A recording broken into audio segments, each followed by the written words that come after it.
Olaf's talks, I decided to do one in response to a question he asked me in response to one of my tweets on Twitter. I told him, thanks to watching a lot of his videos, that I have made a defrag it all or an unfuckulate kit. And seeing that this is the first time that Deviant asked me a question, I thought I would pay homage to him and do this video in his style. So today we've got some good ammunition. This is a 10-year Lafroig Scotch whiskey, and this is a chocolate mousse dessert glass cup remnant. And with that, man, it smells really smoky. With that, let's get started.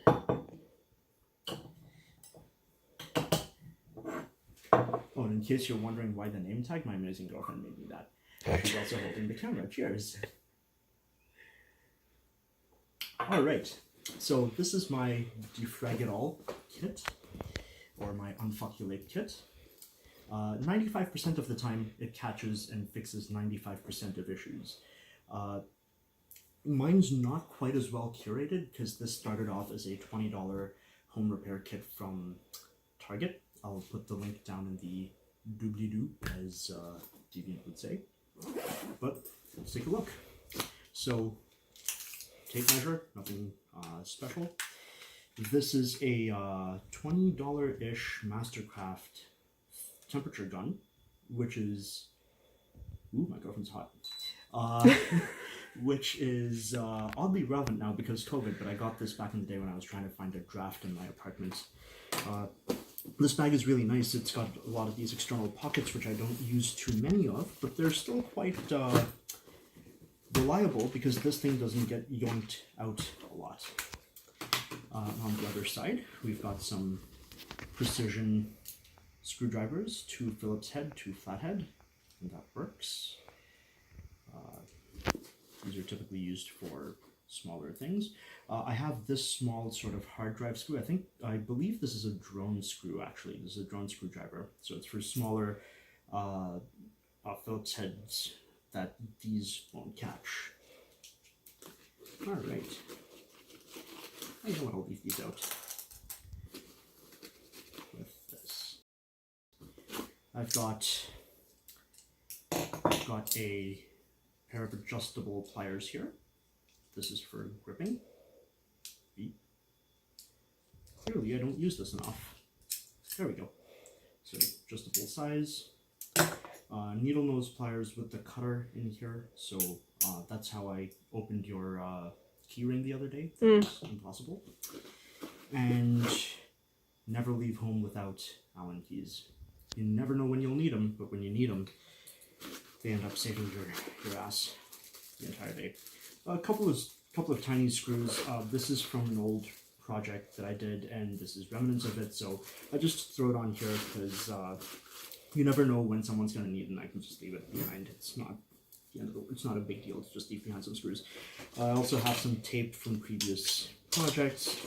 This is a permanent fixture. Duct tape, very, very important. Stud detector. Hey, it works! We've got box cutter, very important. This is so short because I've been breaking it up over time to make a new edge, so that's what that is. Hammer. Stop! It's hammer time. A little hand saw comes in handy sometimes when you're trying to cut up something that this guy can't get. A few zip ties, useful for reining in some cables. Level, in case you're putting up pictures or such, or you're checking a table. Framing kit came with the box. Clearly I haven't even opened it. Replacement blades for the handsaw. Wrench, adjustable wrench, very, very useful for when you have a bolt that you just don't have the right stuff for. A trusty screwdriver with a bunch of screws. I would also recommend getting a bunch of fixed screwdrivers because this bit here ends up getting a little too wide to navigate through some of the narrow screw holes. which sounds dirty, but is not meant to be. Alright, and if you look in this bag, you'll see a bunch of pouches on the inside as well. These come in very, very handy and make it very easy to keep my bag organized. What's also nice about this is that it's got metal bars on the side, so you can see that the sides stay pretty much perfectly straight. There's a metal bar here and here. I also have in here a set of Allen keys and spanners that I got from various IKEA projects. These can pretty much loosen or tighten any IKEA product that you have, or most IKEA products that you may have, that you may come across. A couple of washers, again from previous jobs, from previous projects. Always good to have, and I have more in my big tool case inside, but this is my in case of emergency toolkit. Or this is the first toolkit I go to in case I need to fix something. I also have a couple of command strips, also from a previous job, but it's not the end of the world if I'm at a friend's house and I say, hey, here you go, here's a command strip that'll totally help you solve the problem you're having. I'll leave this out for now. Let's see, what else do we have here? We've got a couple of really large screws and some washers, also from previous projects. A lot of this is just stuff from previous projects that I leave in here. Once it gets a little too big, then I put it off in my bigger toolbox. But until that happens, these are useful for using on a different project that may happen, that may just come up. I've got this little dowel here, some screws, a tiny screwdriver just in case that becomes necessary. Also came with the kit, and we've got some mounting supplies.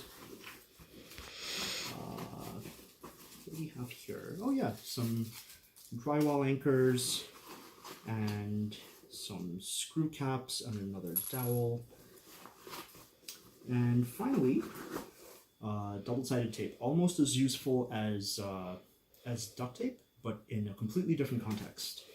And that's pretty much it. This entire kit cost me about 20 bucks and came with all of this stuff, except for these Allen keys here. These were extra. This cost about $20. This cost another $15, $20. And this, God, is so old. I don't even remember how much this cost, but I'll put links to all these things down in the doobly-doo. And that's pretty much it. And this is where normally Deviant would say, thanks for watching and stay safe out there. But it's COVID, so thanks for watching. Cheers, and stay safe in there.